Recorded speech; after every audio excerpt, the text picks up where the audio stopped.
Chicken కడిగేంత చిరాకైన పని ఇంకోటైతే ఉండదు కదా. తిన్నప్పుడు ఎంజాయ్ చేస్తాం, కానీ దీన్ని క్లీన్ చేసినప్పుడు చాలా చిరాకు అనిపిస్తుంది. ఇప్పుడు నేను కొంచెం నా స్టైల్లో కొంచెం ఈజీగా చికెన్ నీసి వాసన లేకుండా చికెన్ పీస్ టెండర్గా ఉండేటట్టు ఎలా వాష్ చేసుకోవచ్చు, ఎలా సాగ్రిగేట్ చేసుకోవచ్చో చూపించబోతున్నాను. మీకు నచ్చితే ఫాలో అయిపోండి. చికెన్ తెచ్చిన వెంటనే నేను చేసే ఫస్ట్ పని అయితే దాన్ని ఫస్ట్ వైట్ ప్లేట్ లోకి ట్రాన్స్ఫర్ చేసి దాని నిండా వాటర్ పోసి చికెన్ ని కొంచెం రిన్స్ చేసి వాటర్ అయితే కంప్లీట్ గా పడేయాలి. ఇప్పుడు మళ్ళీ చికెన్ మునిగేలా వాటర్ పోసి ఒక 2 టేబుల్ స్పూన్ సాల్ట్ అయితే యాడ్ చేయాలి. ఇలా చేయడం వల్ల చికెన్ పీస్ టెండర్ అవుతుంది అండ్ ఎక్కడైనా చికెన్ పీస్ కి బ్లడ్ స్టెయిన్ పట్టి ఉండిపోయినా కూడా సోకింగ్ వల్ల బయటకు వచ్చేస్తుంది. చాలా మంది చికెన్ ని డీప్ బౌల్లో వేసేసి దాన్ని 2-3 సార్లు తిప్పేసి వాష్ చేసేస్తూ ఉంటారు. ఇలా చేయడం వల్ల నీచు వాసన వస్తుంది. అంతేకాదు చికెన్ కి ఆ సాగి స్కిన్ అక్కడక్కడ ఫెదర్స్ అవి ఉంటాయి కదా, ఇవి అన్ని ఆ చికెన్ పీసెస్ మధ్యలోనే ఉండిపోతాయి అండ్ బ్లడ్ స్టెయిన్స్ కూడా అలానే ఉండిపోతాయి. సో చికెన్ ఇలా బ్రాడ్ ప్లేట్ లో 1/2 an hour to 1 hour salt water లో సోక్ చేసి రిన్స్ చేసి వాష్ చేసుకోవడమే బెటర్. నేనైతే ఎప్పుడు లైవ్ చికెన్ రప్పిస్తాను and that too 1 cup chicken నే ప్రిఫర్ చేస్తాను. లైవ్ ఎందుకంటే మన ముందే కట్ చేసి ఇస్తాడు కాబట్టి we can choose which chicken we want and మనకి ఫ్రెష్ అండ్ ఫీలింగ్ అయితే వస్తుంది. అండ్ ఈ చికెన్ పీసెస్ కూడా మీరు ఏ డిషెస్ వండుతారో దాన్ని బట్టి కొట్టించుకోవడం అయితే బెటర్.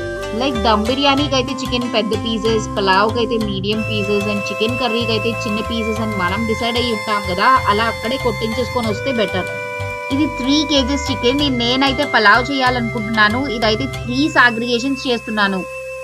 బోన్ అండ్ స్కిన్ తో ఉన్న పీసెస్ ఇవి పులావ్లో వేయడానికి.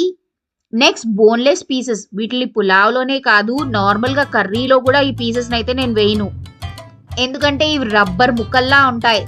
అండ్ నెక్స్ట్ లివర్, హార్ట్, మెడ ముక్కలు కూడా సపరేట్ గా సాగ్రిగేట్ చేశాను. ఒకవేళ నేను కర్రీ చేయాలనుకుంటే వీటిని కలిపి వండేస్తాను, కానీ పులావ్లో మాత్రం ఈ లివర్, హార్ట్ అవి గుండైపోయి అదొక సపరేట్ ఫ్లేవర్ వస్తుంది, అంత బాగోదు. ఈ పీసెస్ తో అయితే నేను కలియా చేయబోతున్నాను. కలియా బిర్యానీతో బెస్ట్ కాంబినేషన్. మీకు కలియా అంటే తెలియపోయి ఉంటే పప్పు, చికెన్ పీసెస్, వెజిటేబుల్స్ వేసి దీన్ని పులావ్లో వేసుకొని తింటే నెక్స్ట్ లెవెల్ అసలు.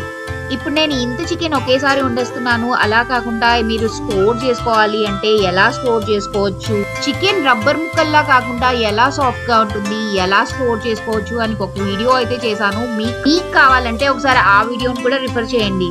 ఈ పీసెస్ కి అయితే ఫస్ట్ నేను శుభ్రంగా ఉప్పు కారం పట్టించి పలావ్, చికెన్ పకోడీ అండ్ కలియా అయితే చేసుకున్నా. మీరు మీ రిక్వైర్మెంట్ బట్టి ఎలా కావాలో అలా అయితే వండుకోవచ్చు. బట్ వాష్ మాత్రం ఇలా చేసుకుంటే చికెన్ టెండర్ గా, జ్యూసీగా, నీచు వాసన లేకుండా అయితే వస్తుంది. అవునట్టు చెప్పడం మర్చిపోయా, మీరు బోన్లెస్ చికెన్ పీసెస్ ని chicken pakoda, chicken Manchurian or chicken fried rice లో వేయాలనుకున్నప్పుడు ఇంకొంచెం చిన్న పీసెస్ కట్ చేసుకుంటే బెటర్. ఇలా చిన్న పీసెస్ కట్ చేసుకోవడం వల్ల ఈ మసాలా అది బాగా దానికి ఎక్కి ఫ్లేవర్ పెరుగుతుంది అండ్ ఎక్కువగా టైం తీసుకోకుండా క్రిస్పీగా తయారవుతుంది. మీరు చికెన్ పీసెస్ కట్ చేయడానికి కూడా ఎక్కువగా కష్టపడాల్సిన లేదు, ఎందుకంటే మనం nearly 1/2 an hour to 1 hour soak చేస్తాం కదా. ఈ చికెన్ సాఫ్ట్ గా అయిపోతుంది. జస్ట్ నైఫ్ తో కూడా ఈజీగా చాప్ చేసేయచ్చు. ఐ హోప్ మీకు వీడియో అయితే యూస్ఫుల్ అయింది అనుకుంటాను. మీకు ఇలాంటి వీడియోస్ ఇంకా కావాలి అంటే సబ్స్క్రైబ్ చేయండి and me friends and family members కి షేర్ చేయండి.